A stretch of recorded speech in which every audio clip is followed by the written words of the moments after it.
Alright, let's see this next example. You see this is bar 3.7 divided by 4, and then 4 cannot go in this. So we make something that makes it easy for us to divide by 4. So we give this bar 4.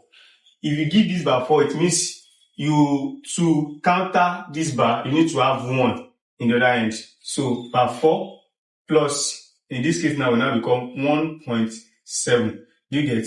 This one here, if you bring it to this place, makes this become bar 3 back. Do you get? So in this case now, since we have divided by 4, we continue the operation. So we have bar 4 over 4, right?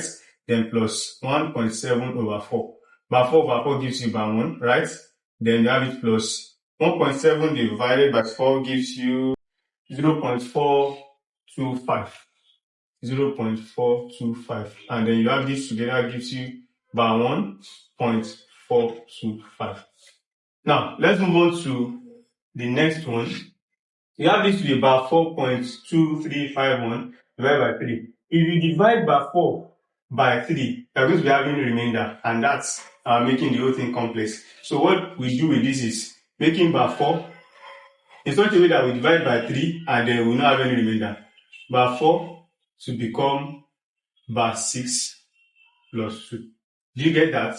So bar 6 plus 2 will definitely give you bar 4. So in this case now we have bar 6 plus 2.2351. Do you see that? This 2 here is what we now give, because initially this used to be 0.2351. So when you bring this 2 to this place, makes it plus 2 like that, and 2.2351. So bar 6 plus 2.2351. Now we can now go back to the initial operation they asked us to do, which is divided by 3. So divide by 3, divide by 3. So bar 6 divided by 3 gives you bar 2, right? Then you can have that to be plus 2.2351 divided by 3. 2.2351 divided by 3 gives us 0.745. 0.745. So that gives you bar 2.745.